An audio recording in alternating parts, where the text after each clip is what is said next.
Now, this chapter has a lot of things that we have been waiting to see for a very long time. And I am not just talking about finally getting to see the evil eye in action, but also being able to see just how far Gigi has come. We have heard so much about Enjoji Jin, this character, who is supposedly, according to Seiko, one of the most highest spiritual potential characters that we have in our group. Yet, since the Space Globalist arc, Gigi has not really had much time to shine. If anything, over the last couple of string of chapters, he has been honestly getting pooped on by characters like Unjizuma, who just tend to farm aura way more casually than he does. However, Gigi is not really an aura farm type character. He's much more goofy, much more quirky. However, when it comes down to it, he is a reliable character. And we saw that in the Typhoon battle because Gigi was able to do everything he needed to do to try and save Momo,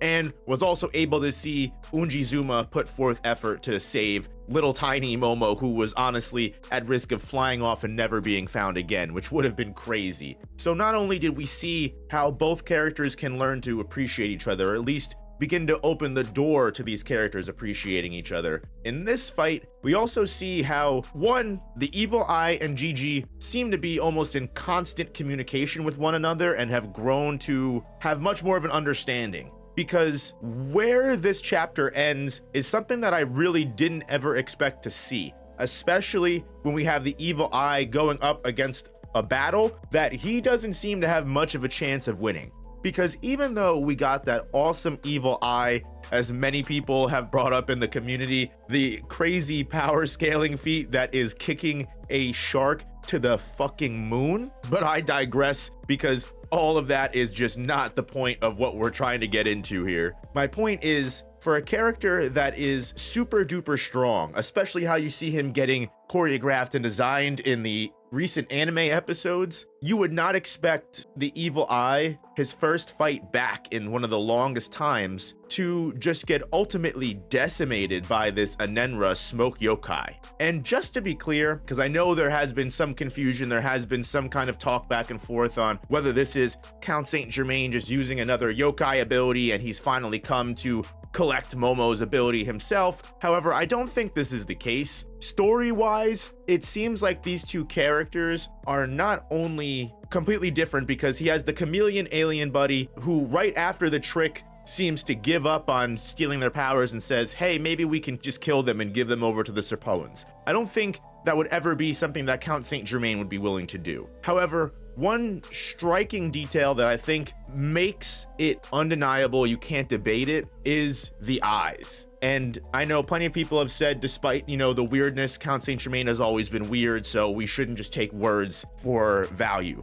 What you want to look at is Anenra's eyes. Count Saint Germain has a very distinguishing feature, which is he's drawn with female lashes. Yukinobu Tatsu draws male and female eyes very differently. As you can see, the Anenra, even though he does have, the darker, almost eyeliner-ish eyes, he does not have the little lines of lashes that most of Yukinobu Tatsu's woman characters do. However, Count Saint Germain very much does have those. It's actually one of his most defining features, and why you can tell the difference between Sanjome and Count Saint Germain. So I think that's a concrete way, but I did want to establish that because I know there's been a lot of back and forth in the community, and if you ask me, I think it's very plainly clear that this is just a smoke yokai on his own that also has the form or is taking a shape similar to Count Saint Germain because that's who is currently employing, or maybe they know a little bit more, especially since they know about the Serpoans. I think that's a big detail. This video is sponsored by GamerSupps, the ultimate energy and focus formula. GamerSupps is an awesome drink made up of a bunch of vitamins like vitamin C, vitamin D3, B6, B12, and vitamin H. All super good for you and your health, so it's not one of those awful sugar-filled concoctions that's gonna make you crash after drinking it. If you're still skeptical about it, go check out the link and use my code anyway. They are more than willing to send you some free samples and give you a chance to try their product for free. Use my code NOOP now for 10% off, and thank you GamerSupps for sponsoring the channel. Now, getting into the battle here and getting back into the main point of the chapter, when the Evil Eye wanders into the temple, castle, whatever it is, and he discovers that Seiko is getting basically the brakes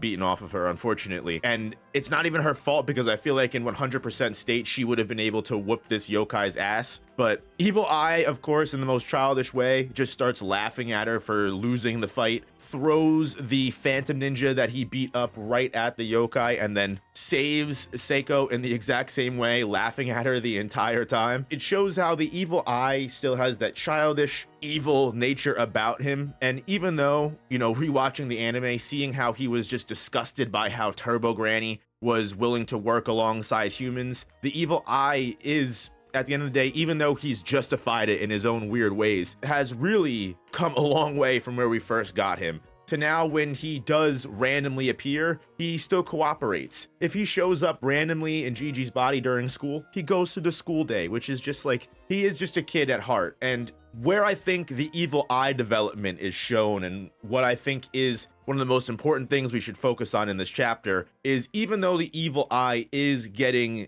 beaten here as well by the yokai, because the smoke yokai is a little bit of an overpowered ability, I won't lie to you. The fact that it kind of almost works like, not to spoil anything if no one knows about Naruto, but there's a character in Naruto that has a very similar ability that it just phases through them, you know, and then they can make it physical. There's also a character from One Piece that I saw multiple times get mentioned in the comment section. So this ability can be, when used correctly, an insanely powerful feat, especially for physical fighters only, like the Evil Eye, who relies on physical stature and strength. No matter how raw and insanely powerful his strikes are, if they're just gonna go right through the smoke, it doesn't really matter. The fact that the Anenra smoke yokai's attack names are literally just Marlboro Gold and just Marlboro Menth, Marlboro, just like different cigarette brands and different cigarette types, is just hysterical to me. Anyway, getting to where the big defining moment for Gigi comes in this chapter is when the Evil Eye is losing the fight and just seems to be getting his ass whooped the exact same way that Seiko does. And even worse, for some reason, the smoke yokai is only fucking seeming to target the Evil Eye in the nuts, which is just more classic DanDaDan stuff. And when eventually the Evil Eye just realizes this is one big, you know, scam, it's one big cheat, because no matter what the Evil Eye does, he's never going to be able to actually hit him. When the smoke yokai tries to make him surrender and steal the Evil Eye's power, it's revealed that telepathically the Evil Eye and Gigi have been in connection this entire time, kind of discussing, and apparently Gigi has not been shutting up the entire time while the Evil Eye has been fighting. Most likely because, despite being an absolute goofball, Gigi is a smart character. He's someone that, when looking at different situations, especially in fights, he's able to analyze things greatly. I mean, even in the original Cursed House arc, Gigi was able to get everyone out of the situation and keep everyone from unaliving themselves when he quite literally had no idea what the heck was even going on in the first place. Also got the Evil Eye, and he learned how to use all of that spirit potential, or at least most of it. I'm sure there's still higher heights that he can reach, when he was in the Space Globalist arc and had no choice but to learn and train. Now we see the fruits of that labor, and we see the fruits of Gigi, despite everyone telling him not to, putting the trust in the Evil Eye, because now they have reached a point in their relationship where, instead of the Evil Eye being absolutely fucking stubborn and just inconsolable about how he needs to beat this person even though he stands no chance, he actually gives in and says, you know what, fine, we can swap. We'll swap, but we gotta swap back right after you try whatever the heck you're gonna try. And he does it, which I think is such a big moment. I don't think we should look past how grand the fact that Evil Eye willingly swapped with Gigi here.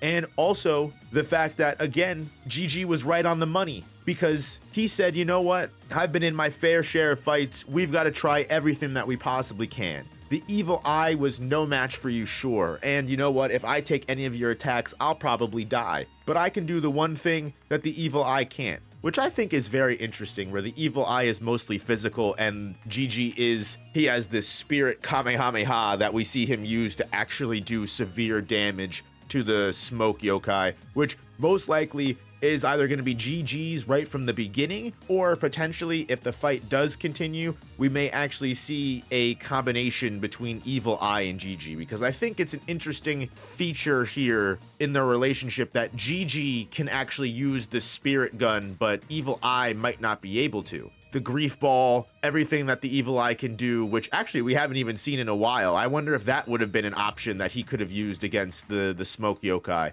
But even if not, I wonder if we'll actually see these two characters be able to synchronize completely and access both of their abilities at the same time simultaneously, because that would probably be the best possible boost for Gigi in power-wise, right? Because having Gigi be able to access the Evil Eye's physicality while also being able to use all of the massive spiritual energy for long-range attacks and spirit bombs and whatever the hell he's able to bring out, that's probably the best way to go. And wherever DanDaDan goes from here, whether we cut to what's going on with Vamola and Momo and the Chameleon Curse, or we just keep going on with this battle, I'm definitely pumped to see what comes next, because if Gigi and Evil Eye are getting these come-ups, another character we really haven't seen do much since the Space Globalist arc is Vamola. So I'm interested to see how she develops. But until then, guys, thank you as always for popping in for another DanDaDan review. I appreciate you so much for watching all the way to the end if you made it this far. Make sure you hit that like button if you enjoyed, because not only does it let me know you enjoy the content, it makes sure that we can continue putting out this kind of content for you guys, because it really helps the channel tremendously. As well as subscribing if you want to make sure you don't miss any future DanDaDan videos, reviews, or any other series you may read weekly, because I promise you there's something on the channel that you'll love. But until next time, I'll see you guys in the future. Peace. Peace, peace, peace.